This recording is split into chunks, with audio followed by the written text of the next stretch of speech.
உங்கள் ஜாதகம் எவ்வளவு சரியில்லைன்னு நீங்கள் நினச்சாலும் சரி, எவ்வளவு மிக ஏழ்மையான நிலையில் இருந்தாலும் சரி, நீங்கள் ஜெயிக்கணும், பண வசியம் உண்டாகணும்னா அதுக்கு ஒரு மிக எளிமையான செலவில்லாத ஒரு பரிகாரம். உங்கள் ஜாதக நோட்டு எடுத்து வச்சுக்கோங்க. இப்போது அந்த நோட்டில் லக்னம்னு போட்டிருக்கோம், லானான்னு போட்டிருக்கோம். இப்போ நீங்கள் விருச்சிக லக்னம்னு வச்சுக்கோங்க. அந்த விருச்சிகத்தில் லான்னு போட்டிருக்கோம். அந்த விருச்சிகத்துலேருந்து 9 எண்ணிட்டு வரணும்.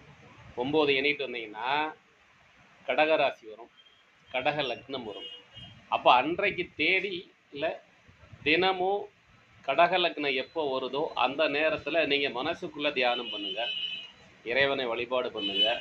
வாய்ப்பு கிடைச்சா கோயிலுக்கு போயிட்டு வாங்க, வாய்ப்பு கிடைச்சா வீட்டில் ஒரு விளக்கேற்றி வச்சு வழிபாடு பண்ணுங்கள். இல்லை சார் நான் கூலி வேலைக்கு போகிறேன், வேலைக்கு போகிறேன், என்னால் அதெல்லாம் முடியாதுன்னா அந்த நேரம் எப்போ வருதுங்கிறது மட்டும் நீங்கள் உங்கள் ஜோதிடர்கிட்ட கேட்டுட்டு அந்த காலத்தில் நீங்கள் இறைவனை மனதுக்குள் தியானம் செய்யுங்கள்.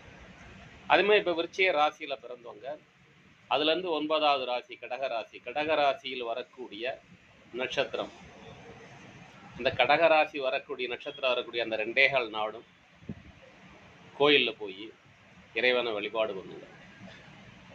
அப்போது நீங்கள் நினைக்கிறது உங்களுக்கு கிடைக்கும். இது ஒரு அரிய சூட்சுமம். இது நான் ஒரு 40 வருஷமாக ஜோதிடம் படித்த காலத்துலேருந்தே நிறைய பேர் சொல்லி கொடுத்துருக்கேன்.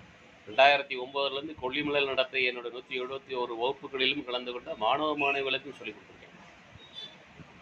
அவங்கள பயன்படுத்துகிறாங்களா இல்லையாங்கிறது எனக்கு தெரியல. பயன்படுத்துகிறவங்க ஜெயிச்சிருக்காங்க. இது வரைக்கும் லிங்கில் இருக்கிறவங்க ஜெயிச்சிருக்காங்க. சந்தேகம்னா கூப்பிட்டு கேட்குறாங்க, பதில் சொல்கிறோம்.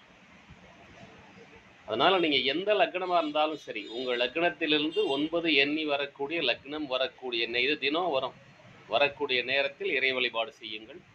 முடியாவிடில் தியானம் செய்யுங்கள். அதுவும் முடியாவிடில் மனசுக்குள் இறைவனை வேண்டுங்கள். அந்த இப்போ ராசியிலிருந்து 9வது ராசி வரக்கூடிய நாள் 2.25 நாள் வரும். அதில் அந்த 1/4 நாள் விட்டால் கூட 2 நாள். உங்கள் ராசி எந்த ராசியோ அந்த ராசியிலேருந்து 9வது ராசி வரக்கூடிய நாளில் அந்த 2 நாளும் கோயிலுக்கு போய், எந்த கோயிலுக்கு வேணாலும் போங்க, அது உங்கள் விருப்பம். எந்த கோயிலில் போய் நீங்கள் வேண்டினாலும் சரி, நீங்கள் வேண்டியது கிடைக்கும். இது ஒரு பெரிய சூட்சுமம். முயற்சித்து வெற்றி பெறுங்கள். வாழ்த்துக்கள். நன்றி. Muneeswaran G at Pandit MGP, Dindigul. 42 years experience, astrology and yantra mantra tantra yoga guruji.